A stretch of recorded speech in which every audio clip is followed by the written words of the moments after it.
Cuts are exactly what Canadian families are living today. 7 million of them are cutting meals because they can't afford food prices after he's inflated them. And many are cutting homes and forced to live in tents because mortgage rates have risen so fast under this Prime Minister's deficit. Scotiabank now calculates government deficits are adding 2 full percentage points to the rates. That's $700 per month in higher mortgage payments. Next 3 years, $900 billion of new mortgages, or 2/3, will come up for renewal. We risk a massive default crisis. Will the Prime Minister announce a plan to balance the budget to bring down mortgage rates so Canadians can keep their homes? Conservative politicians' approach to facing challenges is always an austerity. He recognizes, like we all do, that Canadians are facing difficult times, and his solution is for the federal government to do less, to invest less in Canadians, to be there less to support Canadians. That is not what we're going to do. Over the past number of months, we've announced the construction of over 100,000, 200,000 homes across the country. We're delivering for people and buying groceries with greater competition, and we're moving forward with clean jobs into the future, whether it's manufacturing with Stellantis or Volkswagen, whether it's resources. We're moving forward to support workers. L'honorable chef de l'opposition. What we're proposing is for the government, the federal government, to do less damage and cost less money so that Canadians don't have to live in austerity and cuts like they are today.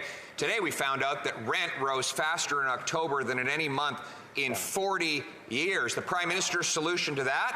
Quadruple the carbon tax. Quadruple the carbon tax?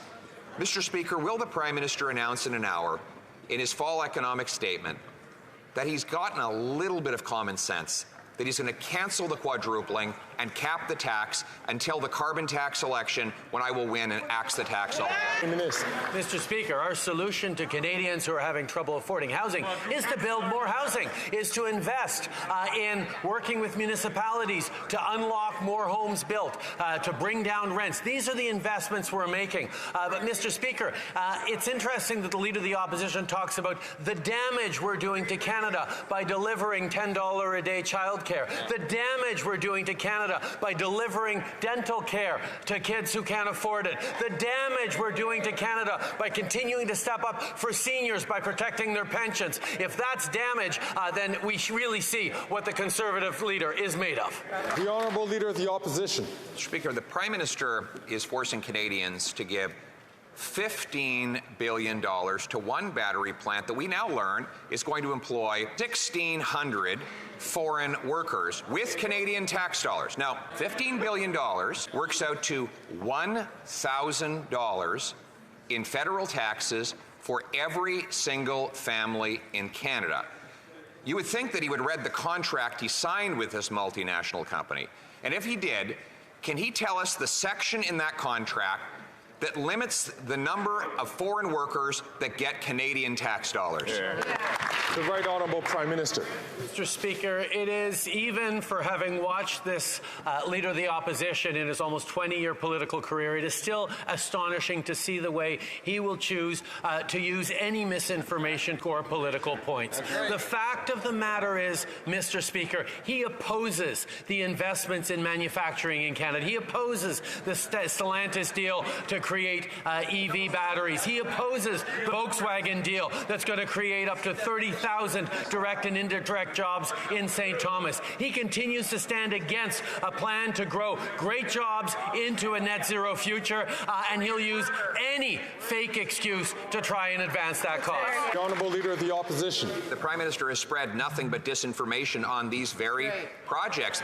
He was billions of dollars in underestimating the original cost before the shovels were even in the ground. He claimed the thing would pay itself back in 5 years. Now we know it's 20. And now we've learned that the majority of the jobs are going to go to foreign workers. That's right. Struggling single moms and seniors will pay $1,000 in taxes, mostly to pay the wages of foreign workers who will not even keep the money here. Why does he so thoroughly disdain and disrespect Canadian workers that he wants to send their money to another country?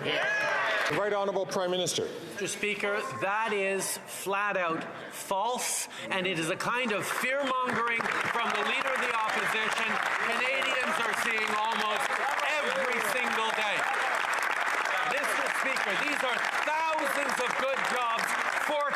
Canadians, because this government has stepped up to reinvest in manufacturing. After decades, after years of neglect under a Conservative government, we are stepping up to deliver for Canadians. We are delivering a strong future into a net zero world, and this leader of the opposition is wanting to take us back to the Stone Age.